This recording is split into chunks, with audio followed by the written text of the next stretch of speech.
Welcome to the Daily Dad podcast. During the week, we bring you a daily meditation of the best parenting wisdom we can find, drawing on history and philosophy and psychology, literature, to inspire you to be a little bit better at the most important job you have. And then on the weekends, I have sort of a wrap-up conversation with my friend, fellow dad, and writing partner, Niels Parker. We just explore what's going on in our lives, what we're struggling with as parents, what we're doing well, what we want to do better, and what we've learned along the way, and what we've learned in the last week. So let's go.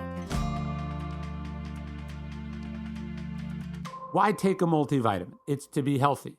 But the truth is, most people don't know what is in their multivitamin. Some of them have weird stuff: sugars, GMOs, synthetic fillers, artificial colors, and God knows what else. But Ritual is not your typical multivitamin. It's got a clean, vegan-friendly formula made with key nutrients and forms your body can actually use without any weird extras. Ritual is formulated with key nutrients, including vitamin D3 to help fill gaps in the diet. And their fresh-lasting, delayed-release capsules dissolve later, so you can take them with or without food. Ritual multivitamins are delivered to your door every month with free shipping always, and you can start, snooze, or cancel your subscription anytime. If you don't love Ritual within the first month, they'll refund your first order. Everybody deserves to know what's in your multivitamin, including you, and that's why Ritual is offering you, our listeners, 10% off during your first 3 months. Visit ritual.com/dailydad. Start Ritual today. Welcome to the Daily Dad podcast. Today, I have a bit of a special episode for you. This is actually an interview I originally did for the Daily Stoic, but I wanted to sit down with Emily Oster, the author of Expecting Better and Cribsheet. She's just a world-class expert on parenting, but she's got a really sort of contrarian attitude. My wife loves her stuff. I love her stuff. This was a great conversation. We talk about the pandemic. We talk about, sort of making data-driven decisions as a parent. We talk about not being so hard on yourself, a whole bunch of great stuff. I think you're really going to like this episode, and I can't wait to have you listen. I was fascinated by the Bloomberg profile of you and your family. It sounds like your mother and father had a very interesting way of raising you and your siblings. Really? I mean, I think that they, I guess everybody's family is kind of weird in their own way. And so when you're in the family, you're like, oh, this is totally how everyone does it. And then, when you meet your spouse and you go to their family, you're like, oh, I guess not everybody does it like that. But like they were saying, like alternating which days they cooked to show that the role should be shared. Even like how you got one last name and your other siblings got a different last name. Yeah. I think that for my mom, she was a kind of 1970s feminist, and for her, a lot of there were a lot of aspects of modeling that were just very in the concrete. So beyond saying men and women are equal, like literally trying to show us that, you could kind of both do all of the things. I think that was just, for her, that was a really important way to show that. No, but I love that because, isn't that what parenting is supposed to be? Like, it's easy to say, here's what I believe, here's what's true. And then as a parent, I think you struggle to, actually live up to what you think is important. Yeah, it's interesting because there's a sort of, there's a little bit of a problem from an economist standpoint, because actually within economics, it is not really that you should split the things exactly evenly, right? Like people should do the things that they are relatively better at. Comparative advantage. And so actually my father is a terrible cook, like legitimately terrible. And so it was it wasn't really that great an idea to have him cook every other day because he only could cook like 2 things. Right. And so you had, and my mom is a fantastic cook. So it would be like every day you'd come home and be like, who's cooking today? It was Dad. It was like, sesame chicken. That's it. And so, there was this sort of tension about like efficiency versus equity. No, it's funny how, obviously I'm sure in other cases it's not true, but it is interesting how much sort of like gender roles can be revealed in the course of these sort of ordinary parental virtue tasks. Like I remember my dad, so my mom worked a lot, so she would work at night sometimes. She was a school principal that at a school that also had night classes. And when my dad would cook us, he'd cook like ramen noodles. and then he would melt cheese in it. Like he would put cheese, he called it cheesy soup. And in retrospect, it's so disgusting to even comprehend eating that. But you're also learning the lesson, the same one your parents are teaching, which is that like the parent's job is to cook dinner for the kids, not the mom's job or the dad's job. No, I think that's right. I mean, I will say in my family, I do all the cooking, but my husband does all of the dishwasher. Sure. So we've sort of split it in a slightly different way, but at least the kids see kind of both people are contributing to like making sure the house is functioning. Yes, right. And you kind of also have to choose your battles as far as like what lessons, like where do you really want to show? Like, here's I mean what I say. Is it to the point where we all have to eat inedible food, or should we find bigger battles to fight? Yeah, exactly. There's like which hill do you want to die on? So going to this idea, some of the gender stuff, I was curious about it because I feel like this is partly why your books have resonated and why I like them, but why so many of my wife's friends have liked them as well.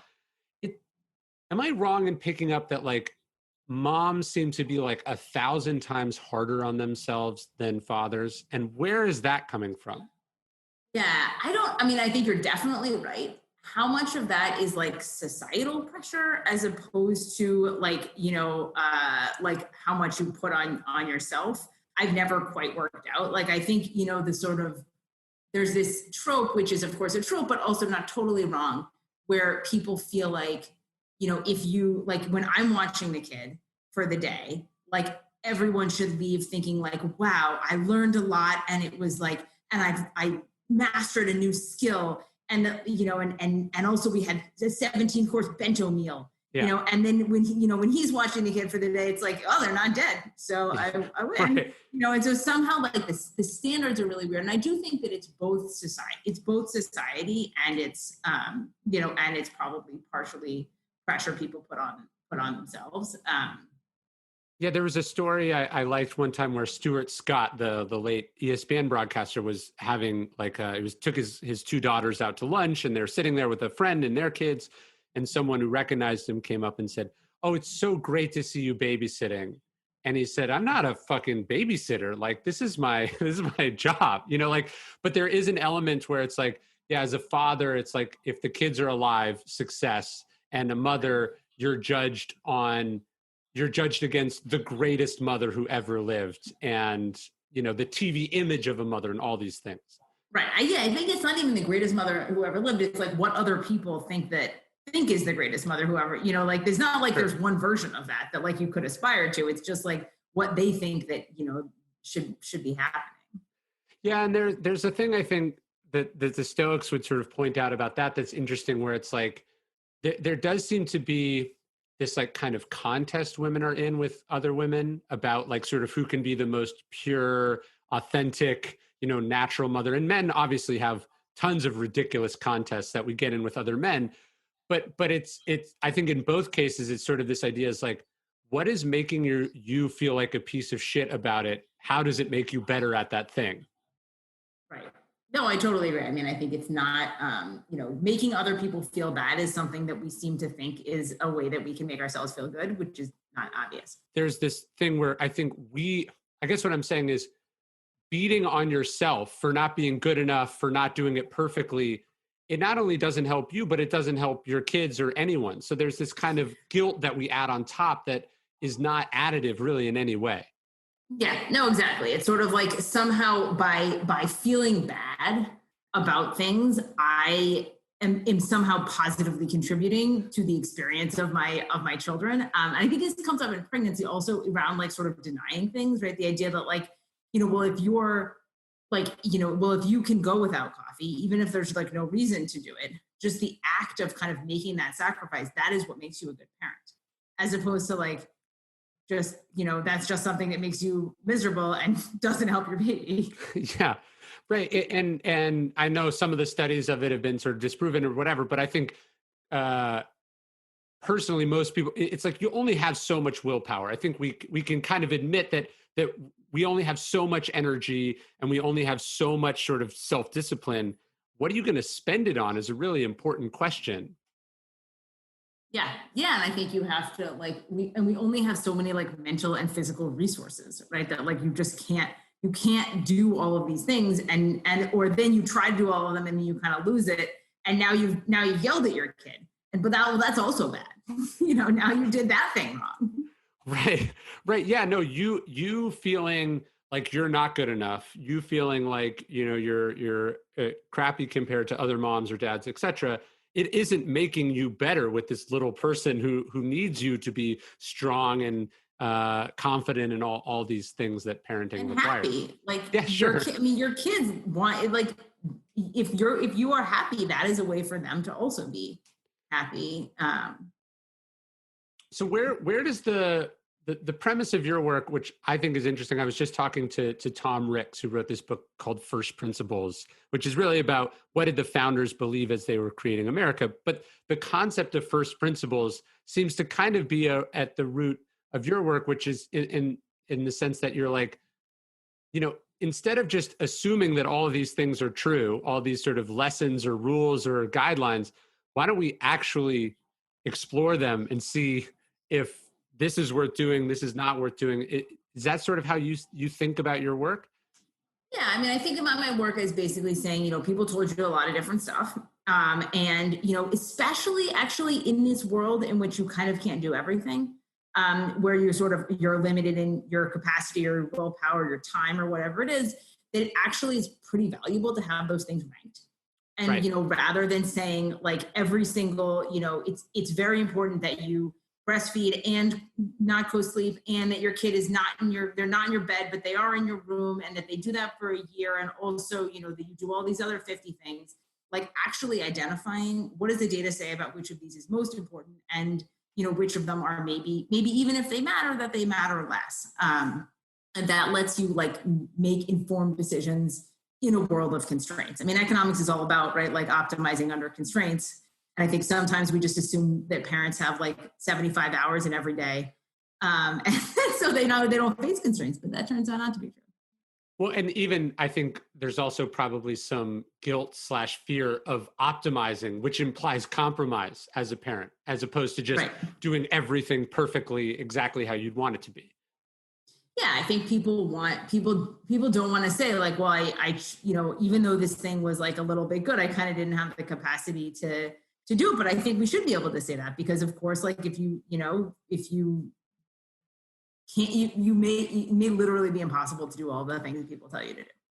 Well, I feel like from what I've read of your stuff, where it's like, look, if you know that the choice you're making is for the most part rooted in data, then you can feel good about it, even if other people think you're crazy or weird. Or, Marcus Aurelius has this great line where he says, we love ourselves more than other people, but we care about other people's opinion more than our own.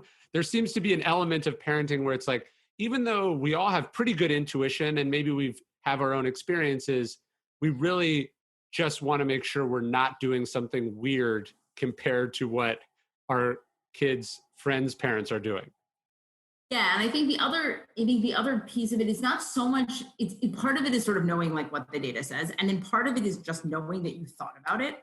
So I think that some of what I'm sort of delivering in the books is like, look, here's here's a kind of opportunity for you to sit down and think about, what are the choices I'm going to face? What does the evidence say? How should I think about my preferences?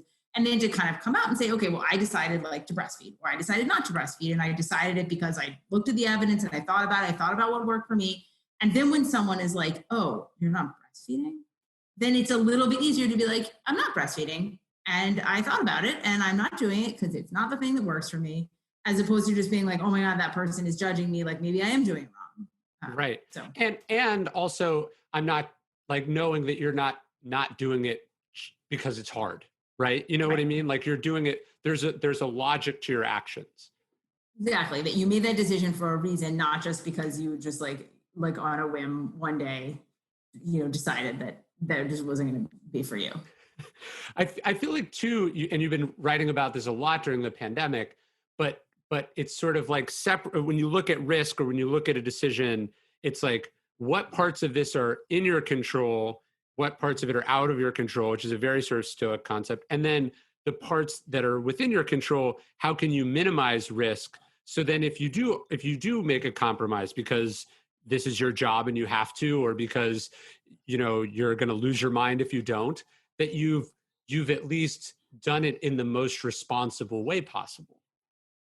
Yeah, and I think in the COVID, in the COVID times, that this sort of risk piece comes up way more than it does in our normal, in our normal lives. And again, they're like, I think that we have gotten to a place where people are kind of like, we can't ever take any risks, and I think that's not, I'm sympathetic to that, given how much we're sort of talking about this and how salient these risks are. But the fact is that you are taking risks all the time in other kinds of risks. Sure. And so I think there is a piece of sort of like, by structuring this a little bit and saying like, you need to minimize risk, we kind of do recognize, all right, well, this is a risk like other risks. It's not a totally different new thing that we've never thought about before. Like the pandemic is really different, but this is something where you have the capacity to think through these choices. Yeah, life is risk. The idea that you could live in a totally risk-free way is if you were trying to live in a risk-free way, you should have never had kids in the first place, because giving birth is a risk. Absolutely. I mean, everything, I talk to people about, they're like, how could I possibly, like, it seems so selfish to have like a childcare provider, with my kid. And it's like, but you're set, like, you wouldn't have thought for 5 seconds about this in a serious flu season, even though like people are sending their kids, they never even think about it. But actually, like, the flu risks for kids, not for adults, but for kids, the flu risks are probably more significant than the COVID risks. That's true. Although I think one of the things I've struggled with, sort of friends of ours or people that I know, which is they go back to what we were talking about earlier.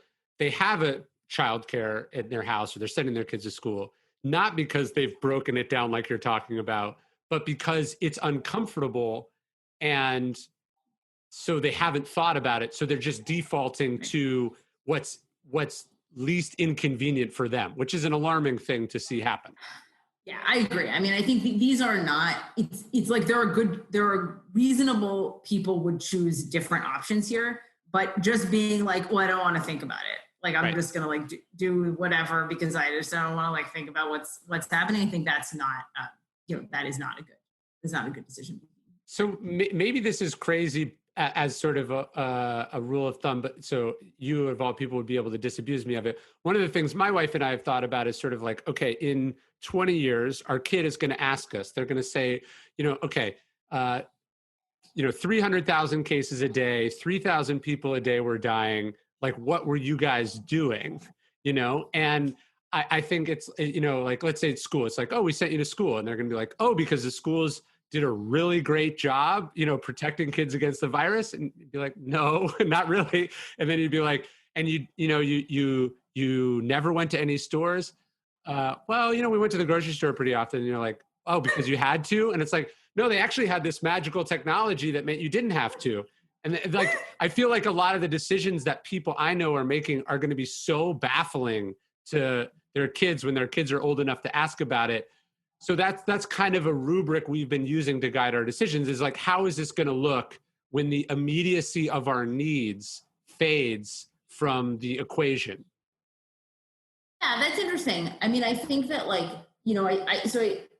I actually haven't thought about it like that. And what would I say? Like, we send our kids to school, and I think about what they would ask, and I think that like realistically, I would say, we chose to send you to school because like we saw how hard it was for you in the spring, and we thought about like whether there were cases in the school. I mean, and part of this is a little tricky because like this is like I'm spending like, what am I going to say? Well, I was spending 150% of my time like figuring out if schools were safe, and so I was like, but I do think there's a little bit of a frame of like how I thought about this when we were thinking about like seeing family for holidays and so on. Like we didn't end up seeing my family for Thanksgiving, even though they actually all saw each other. And I think part of it was I didn't feel like I could look my kids in the eye and be like, oh yeah, we're doing this, even though your school is like, don't do it, and the governor is like, don't do it, and everyone's like, don't do it. We were just like, oh, we're just gonna do it. Right. Yeah. It's I saw a great tweet last night that was like, one of the things the pandemic has revealed for me is that everyone has a very different definition of I've been very safe. Right. Yes. No, it's true. My friend was telling me the other day, she went to like sort of sit outside with some other people, and they were like, and they were all sitting really far apart around it. It was like whatever they were particularly activity was safe. But then everybody was like, oh, we've been so safe. And then one person was like, oh, but we go out to eat with different couples like every Thursday. And, our kids are in like 9 different youth sports. And she was like, what do you like? She was like, I haven't left my house. Right. And this other person was like, well, I'm dating, but like, I don't see people that frequently. I don't know. I think it does reveal how hard it is for the human brain to be disciplined and consistently logical. So you'll talk to someone, like, I'm very safe, I washed down my groceries, etc., or whatever. And then they're like, but I mean, I did get a massage last week. And you're like, you went in a windowless room with a stranger, like so your muscles would be slightly less sore. Like it's not that either of those decisions is necessarily bad. It's that logically they are completely mutually exclusive. Yeah, I mean, I think part of what's been sort of interesting here is I think there are a lot of parallels to this kind of these like things we ask people to do in early parenting. Yeah. And some of the errors that I see in the public health messaging are basically the same error that we're sort of telling people here are all the things that you can't do, and they're all equally bad. And actually, LA, LA had this thing was like, don't go outside with people who are not in your pod. Like even running 6 feet away from someone with you both wearing a mask, like that's really unsafe. That's not really unsafe. Right. Like, is it in principle possible that someone could get COVID in that way? I guess, but it's like so vanishingly unlikely. I think you're like more likely to be eaten by a coyote, it's just like really, really unlikely. Sure. And so, and somehow, but then we tell people like, don't go over and have dinner at other people's houses, don't go in like a windowless room with other people. Also don't like run outside with them, and we don't rank them. Then people are like, well, I can't achieve all these things. Like, it's like, I'm going to like literally go, like I'm having serious mental health problems. I need to see other people. You've told me all these things are risky. I guess I'll just have people over to my house, even though I would be just as happy going running with them, because I don't really have any idea which of these things are bad. And so I think we do need to think a little bit about the messaging in a world where it's just really hard for people to kind of go to whatever is like the safest bubble apparatus. Yeah, it certainly highlights the essential nature of communication as a leadership strategy. And I'm not sure there's, at least in the US, I'm not sure there's really any figure of any political party that has done a good job intelligently and rationally explaining this to average, ordinary people. No, and I think partly like it was there were a lot of things people didn't understand early on. So I think part of it was like there was a sort of like issue with, just we don't know. That was like one piece. And then, even once we knew, communicating that nuance is just really difficult. My husband was saying apparently Japan did a much better job with this by sort of like really emphasizing early on, just like don't be inside with other people with no ventilation, and like just like really being like, that's the thing you don't want to do. Just don't do that. And then, like other things are okay. And of course there's some risk and whatever, but like this is the one thing we really, really, really don't want to do. Well, it's like you look back at like World War I and World War II, they had all these posters, like keep calm and carry on. And what are some of the others? Like loose lips, sink ships, all these like sort of propaganda messages. And we sort of laugh at them at how simple and silly they are. And then you look at COVID like a historical event worse than those things in some capacity. And like the only thing that's come out of it as far as a messaging thing is that phrase social distancing, which is impossible to define and gives people no clarity whatsoever. Right. Yeah. And people are like, it's not the same as physical distancing. It's not the same. Social distancing. It's not the same. Doesn't mean don't see other people, but does mean don't see them. But you should see them in certain ways. Also be distant. If you can't be distant, wear a mask. But definitely if you're wearing a mask, you should still be distant. Because it's just sort of like, what is right? And then someone from the side comes in and goes, and by the way, masks don't work, and then so it's like, not only is the messaging not clear to people who want to clearly hear what the message is, but then you're also having to contend with disinformation and misinformation in a way that's, never happened before in history. Yeah, communications have been poor.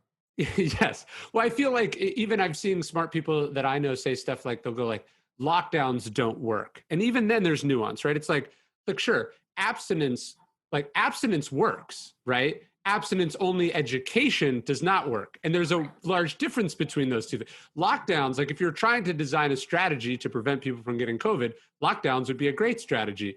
If you're trying to have the world continue to exist, lockdowns are not a good strategy. But you see smart people sort of repeat these phrases that I can't even tell what they're doing. If they're fooling themselves, or is it that they're trying to rationalize things they want to do? I'm not quite sure.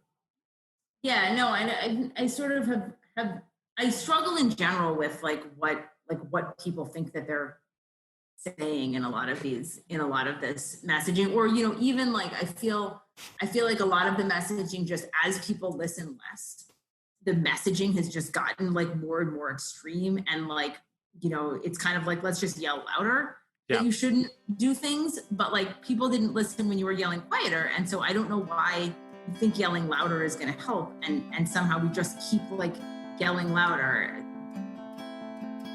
Got a quick message from one of our sponsors, and then we'll get right back to the show. Stay tuned. I wanted to talk to you today about LMNT. LMNT is a maker of electrolyte drink mixes that help you stay active at home, work, the gym, or anywhere else. Electrolytes are a key part of a happy, healthy body. All athletes know about the importance of electrolytes, but the truth is we all need them, whether you're an athlete, a diabetic, keto dieter, whether you just want to curb carb cravings, or you want to keep a healthy family. Electrolytes are key for relieving hunger, cramps, headaches, tiredness, and dizziness. LMNT, that's LMNT, was co-founded by Rob Wolf. Rob Wolf's basically the founder of the paleo diet, a great New York Times bestselling author. He once cooked me some boar at a barbecue in Los Angeles. He developed this electrolyte mix himself. You can try it totally risk-free. If you don't like it, share it with a salty friend and they'll give you your money back. Plus, there's free shipping on all orders. Right now, you can receive a free LMNT sample pack for just $5. The sample pack includes 8 packets of LMNT, 2 citrus, 2 raspberry, 2 orange, 2 unflavored. And to claim this, you just go to drinklmnt.com/dailystoic. That's drinklmnt.com/dailystoic. Go to drinklmnt.com/dailystoic.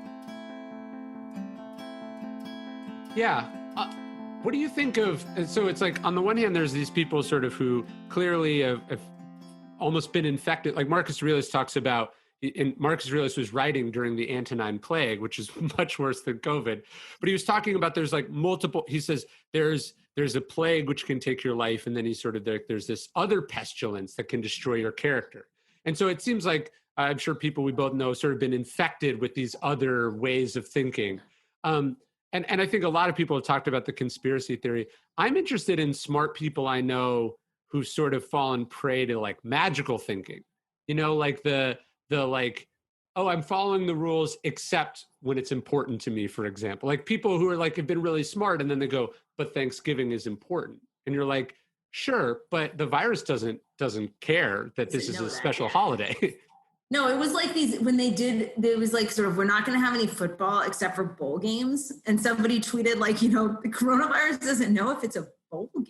Yeah. Like that's, that's like not. And so, I mean, I think there is a piece there, which is like, well, what do they really mean? Well, what they really mean is like, I think something like, I think of myself as having a risk budget. And there are some things that that are important enough to me that I'm willing to take risks. But it's sort of like, I think and I think that is an internally coherent attitude, which, you could agree or disagree with, but does like make sense. But then there's the sort of the way that the people end up framing that is by saying, well, it's not risky if it's Thanksgiving. But that's not right. Like you're just saying like Thanksgiving is important to you. And so, you're willing to take some risks. But I think if we recognize it more like, this is really important to me, I have a risk budget, then we could get back to more of this mitigation stuff and say, okay, look, it's not that it's not risky, but let's talk about how you could do that. I hear you that that's really important to you. How can we make that as little risk as possible, given that you're kind of going to do it anyway? And I think we have struggled to do that because people are just like pretending it's not risky if they want it. Well, sports is a great example of that too, where it's like, okay, I can see why we're having professional sports. There's millions of dollars on the line or billions. I can see why we're having collegiate sport because there's billions of dollars on the line, and these are adults. It's interesting, but they've decided to consciously take a risk, and then they have all sorts of mitigation strategies in place. And then you read about like a high school football event where everyone gets COVID, and you're like, well, of course, just because other people were playing football doesn't mean you should be playing football. And the magical thinking is in we're playing football with none of the protocols or mitigation strategies, but we'll be exempt because somehow football is exempt. Yeah, the idea that somehow, like, just because the NBA managed to run a bubble, like everyone can play basketball. Like, do you know they were testing everybody every day, and they wouldn't let them like leave their hotel rooms.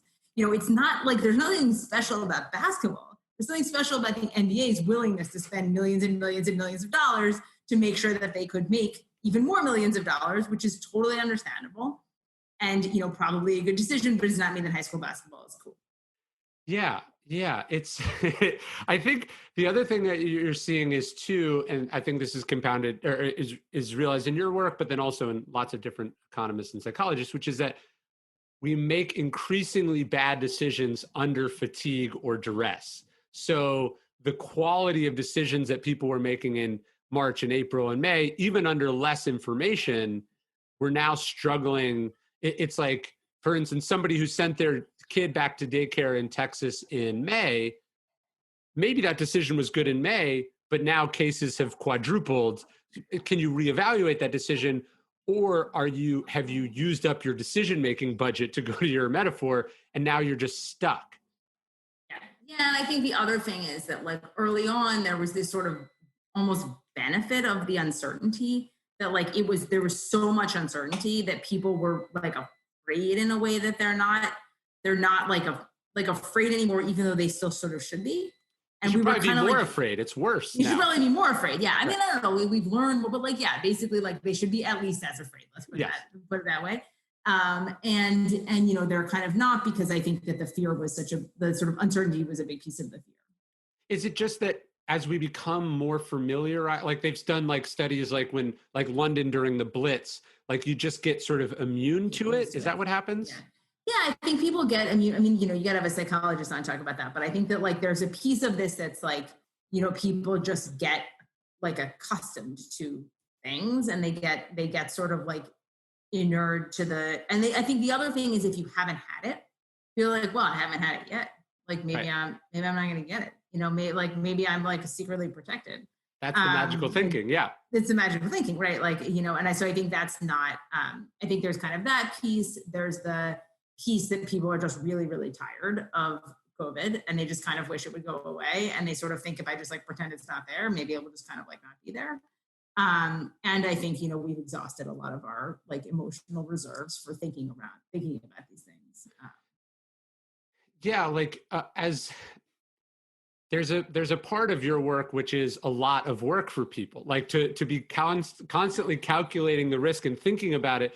In a way, it's almost easier even though there's more social pressures and it might not be as safe, it's almost easier in some ways to just do what other parents are doing than to think for yourself is exhausting. Yeah. You're swimming upstream. Yeah, it is. I mean, it is. And I think sometimes people are like, you know, this way of like approaching this parenting stuff or any of these things where you just like have all these steps and what is that? Like that takes forever. But I think the thing that sometimes people then realize if they do that is like, actually, if you've thought carefully about the decision, you know, like, and then you don't keep revisiting it. But I think part of what's hard about decision making is when you like make a decision and then like the next day you think about whether it's really right, is it right, and you kind of keep having to make the decision over and over again. I think that's really frustrating. That's really frustrating for people, and it like occupies a lot of your emotional space. I said at one point, like, you know, these kind of decisions should take like you need to give them the space they deserve, but not all the space. Right. And it shouldn't, you know, and once you make it, then hopefully you can sort of like move on to other decisions to be fair. Yeah. Has watching how people have responded to this and how it's played out changed how you understand certain other statistics or sort of like tricky things that people think about. Like my wife was saying this the other day, I was laughing about it, where she was like, I don't know how I can ever go back to driving on the road with some of these people. Like as you watch people be so bad at mitigating risk and being rational, then it's like we're just all supposed to go back to being friends afterwards. It sort of struck me like all the horror stories you hear as you're becoming a parent, all the things you have to be worried about, all the statistics. I start to wonder, watching people, like the joke I heard was like, there can never be another zombie movie without large portions of the cast running towards the zombies, denying that they're real. Like this whole idea that we'll respond rationally and with fear to a scary thing has been widely disproven by COVID. So it's almost like all these statistics you hear, it makes me go like, were these parents following these rules at all and just lying about it? Like how could the same people that acted this way be acting totally reasonable everywhere else? Right. No, it's true. It's sort of like your like faith in humanity is shaken by the fact that like people won't put a piece of cloth on their face, even though like obviously that's a good idea. Yeah. No, I mean, I think this has revealed a lot of pretty like deep divisions. Maybe is another, because like there's a lot of I feel like we are not going to come out of this seeing all the people that we know in quite the same way that we did before. But does it change some of the thing? Like it not that it makes me question data, but it makes me question like the like when they'll say, this is the leading cause of death for infants or whatever, and you go, sure, but the same that includes the same people that wouldn't wear a mask, in a pandemic. Like you got to imagine that there's just, it's like, I guess what I'm saying is people must clearly be operating on different levels of both competence and sort of rule following. And then that gets muddled in the general data that we have about stuff. Yes. So that's interesting. So what you're sort of saying is like, basically, are people going to better understand the idea of like confounding? And that, it's very hard to learn about all these behaviors because people who are doing one thing are also doing all of the other things or not doing them or whatever it is. Yeah. So that's interesting. So that's not something I learned because that's like the main thing that I think all the time. But I do wonder if maybe it will be, I certainly have spent a lot of the COVID era explaining causality to people. And I wonder if it will get easier if you sort of point out like, hey, think about those people who didn't wear a mask and all the other stuff that they're probably doing. Right. And then feel like, oh yeah, it could be. Right. No, the one that gets me, that helps me is I read a study one time that was like, it was like 27% of the population thinks that chocolate milk comes from brown cows. And I was like, oh, that's a large 25% of the population is like millions and millions of people. And those people have beliefs about other things. And that I have to account for that as I go through the world. Yeah. But I think it's like, maybe it gets back to this question of like, what is a good, how do we make clear messaging in a way that like, how do we do clear messaging in a way that people can kind of understand? And recognizing that, there are some issues around like really complex, nuanced messaging that it's hard to communicate sometimes. There's a Stoic exercise called premeditatio malorum, and Seneca says that he says like, which just means premeditation of evils. He says like war, torture, shipwreck, exile, ironically, all things that happened to him, he said, should be in your mind at all times, meaning that you can't go through the world expecting only good things to happen. You have to have a sort of a plan for the worst case scenario. How does that line up with how you think about the world? Do you just look at the risk and you go, oh, that's very unlikely? Or do you also sort of, if you're like, hey, I'm going to take this risk, here's my plan for the worst case scenario? I think that I am like, I think a lot of what we know about psychology is people are sort of by nature either like pretty optimistic or pretty not optimistic. And I think I'm more of a like sort of I act and then like I don't kind of think about as much about the bad stuff that could happen. I mean, I think that's not entirely true. Like, when I think about should I see my family and so on, I kind of think down, okay, like what are the the bad things that can happen. But I think that like, I guess for me, like I talk a lot. I do a lot of like talking and writing about stuff that's fairly controversial. And I always, when people criticize me, I always feel really bad. Like I have like a really, like, I always feel really bad. Sure. And yet I keep doing it, like I just like, and I sort of know, but I never think like, okay, I'm going to feel bad. Like, let me prepare for like, how I'm going to feel bad about, what I'm going to have to happen if I'm wrong, whatever.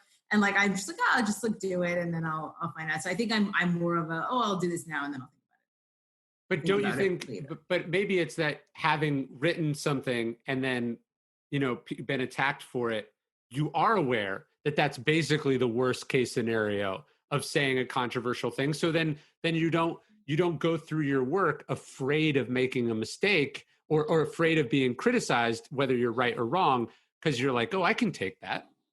Yeah, I guess, but I wish that I could also, I mean, I think that's a good point, except that I wish that also then I didn't feel exactly as bad as I did I would have thought that would translate to like sometimes just being like, oh, it's fine. Like today, I wrote something in my newsletter about like milk and like what kind of milk was right. And then a few people wrote and they were like, oh, I don't know, like you use the word obesity and like that's like judgmental and whatever. And I felt really bad. And I was like, why?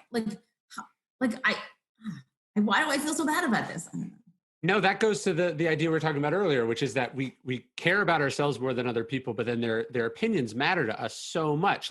Because I love your newsletter and I do one too. I do this daily newsletter, and it's like I had to make sure that that when I first started, the responses would go to me. Now they go to an inbox that I never check because it's like one person, the email goes out to 300,000 people every day, but one response from one asshole would make me feel like that was representative. Yes. Logically, your mind doesn't go 299,999 other people found this not even worth remarking on, but this one person is going to hit you the way that it hits you.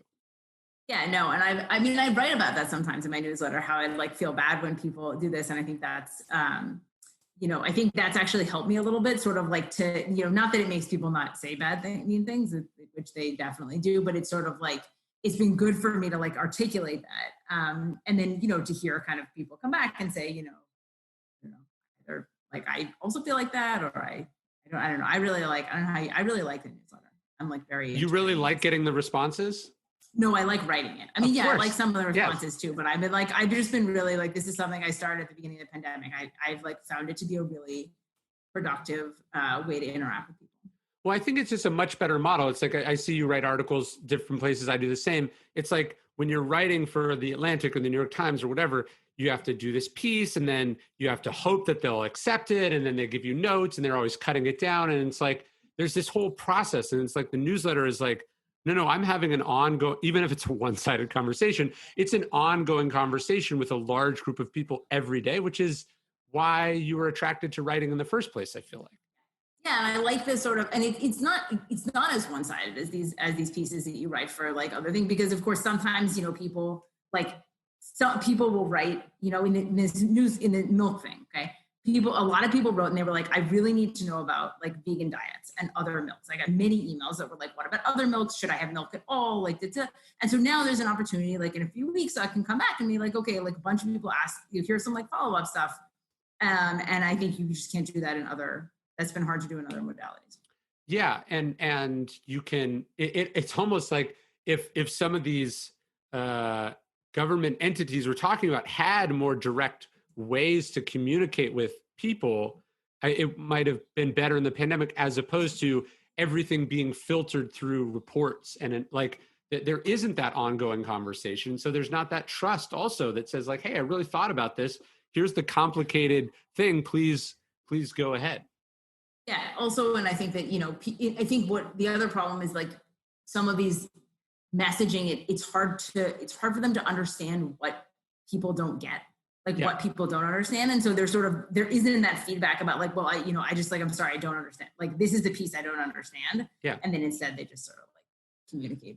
Well, have you even found, I've found it's given me some, not leverage, but it's given me clarity even with my publisher, right? Because so let's say I want to do something a certain way on one of my books, the publisher, they go, oh, we don't like that, or the sales staff doesn't like that, or, whatever.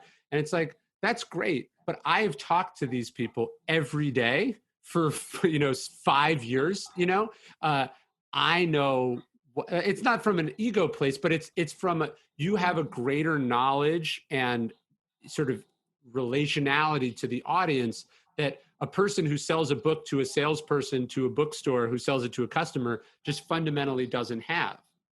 Yeah, and I think it gives me a good window into the questions that the people that I'm like writing for, like what is in their head, and what they're gonna what they want to know. I have one last question for you. We can kick this around a bit, and I hope it doesn't come. It has nothing to do with you. I'm just curious about it. So I wrote this book a few years ago called Ego is the Enemy. And I think ego is the enemy of good thinking. It's connecting with the audience. It's sort of, it must be fascinating in your position. You have all these different expertises. You've built this audience. And I think we're seeing in the pandemic, different people get way, not out of their lanes, but it's because it's worse than that. People talking about things they have no idea about just because other people are asking them or because there's a market for that. How do you maintain sort of intellectual humility in the midst of something like this? Do you get what I'm saying? Yeah, I do. I mean, I'm not sure people would say that I have. I mean, I tend to be sort of generically out of my topic lane. And so, my books are out of my lane, and I'm doing all the school stuff, which is kind of like out of my, which is out of my lane. And I guess I have tried to stay in what I see as my weird lane, which is like sort of science communication and like communicating data and to some extent collecting data, and thinking about statistics, which I think of as kind of where I am. But I have struggled a little bit with this question in COVID, particularly around the school stuff, because I feel like I'm in a space that is different than I have been in before. It's a space that I've had to learn pretty fast. And I did not expect to find myself as the person with the best like school data in America. That doesn't really seem like that should be true. And at the same time, I kind of feel like there's some obligation to, I don't know, like help people be at school. So somehow, like, even though it's not really my lane, like maybe I'm the only person in the lane. And so I don't know, quite that analogy falls down somewhere. No, it's tricky because it's like, on the one hand, you kind of not like a person should kind of stay in their lane, and to get too far out of their lane it can be sort of tempting from an ego standpoint. But then also I'm an epidemiologist, what the fuck do you know is also a form of ego. So there's this kind of tension between like who gets to say what and how does truth get out into the world. Yeah, and I think that, I don't love when people are like, well, you're not an epidemiologist, so like you should never be allowed to talk about these things. Like, well, I don't, like, why would that be? And at the same time, like I've tried to steer people will sometimes be like, well, can you actually, people often ask me to comment on the macroeconomy, a topic of which I know nothing. Even though it would seem like it would be my lane. And so you'd be like, I need you to talk about like the labor market and like interest rates. And like, can you just like come on our TV to talk about that? I'm always just like, I don't know anything about that. Like, I understand you think that I might, but I don't.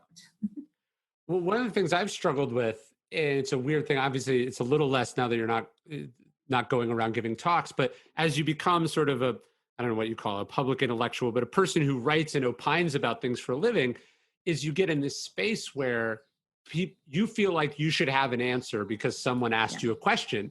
And that's super tempting and dangerous. And it's really how you can get your head up your own ass. I totally agree. Yeah. You gotta be like, there's like a piece of like self-editing, like, no, like I don't, it's actually okay to be like, I don't know anything about that. And even though people expect exactly, like people just think you're going to be able to talk about whatever, because like you're a person who like goes on TV and talks about stuff. Yeah. Or even, it's like, cause it makes bad TV and it leaves the audience dissatisfied to be able to say something like, I'm not sure, I haven't thought about that, or I actually have no idea, or like those that's an awkward thing to have to do, but is the most honest thing to do, even though it's not what people want from you. Yeah, I mean, this is what, they always like teach you, that you're supposed to like just answer a different question. Yeah. Just like, basically answer a question you do know the answer to. Right. And then there's also, I think, ego in the, well, what happens when the people who are supposed to know fall down on the job or mess up? And then, like, for instance, like, it's not as if the scientific community has done a stellar job since the beginning of COVID. We've had, mistakes, and they've walked things back or they've contradicted themselves. And so that can also create well, if they don't know, then I know. Like, it's almost, it goes to certainty. And I think where some of these charlatans have sort of come on to is like, if you're willing to claim whatever you think, even though you don't really know it, the market almost gravitates towards that certainty and rewards it. Yeah, no, I think particularly in this era of uncertainty, people are really like eager for certainty, and certainly media outlets are eager for people who will be like, I think for sure, blah. And they there's not a lot of space for nuance, and that has meant that people who are willing to say, I'm certain, are getting like airtime, even though, and those people kind of have to be not that reliable since there isn't any certainty. And one of the benefits of the newsletter I found is that when you're talking to your audience, you can talk about nuance and you can say, I don't know, or you could send out a thing to your newsletter that says, here's the contradictory, confusing picture about whether kids should go back to school. The New York Times is not going to publish that piece, though. You have to know, and you have to know, you have to claim to know, right? Like the things that get published elsewhere, it's sort of there's a publication bias in the cultural consciousness as well. Like the nuance doesn't spread well on social media. Yeah, and I think the other thing that this sort of like more continual interactions allow is for kind of updating and saying basically like, here's where we are now, here, and then to sort of revisit and be like, this is what we thought, here is some new information, kind of let's understand that this is an evolving picture, which doesn't fit well into like a piece. Right. No, if the impulse, I remember in like maybe June, I was reading a piece because I was heading to Florida, I read a piece in the National Review. It was like, where will Ron DeSantis go to get his apology? Because it's like Florida had done really bad, and then it was doing well for a minute. And then the right sort of swings in and, let me dunk on everyone who doubted. And it's like, actually it swung right back. So I think the epistemic humility comes in the also like, hey, I'm not going to have an opinion because there's not enough data yet. That's like the hardest thing to do. I'm like, I don't know. Yeah, I don't know. We'll find out. which I guess goes to I think the core of your work too, which is nobody knows for sure, but we can go to the data and make pretty good guesses about what works and what doesn't work. And we can understand the limitations in different spaces. So, where are we more sure and where are we less sure? Love it. Emily, thank you so much. I love your stuff. It's been very helpful to me and my family. And please keep doing the newsletter. Thank you. I will. Thanks for listening to the Daily Dad podcast. It would mean a lot to us and help a great deal if you could subscribe and also leave us a review in iTunes. And most importantly, if you could send one of these messages to someone you know who would benefit from them.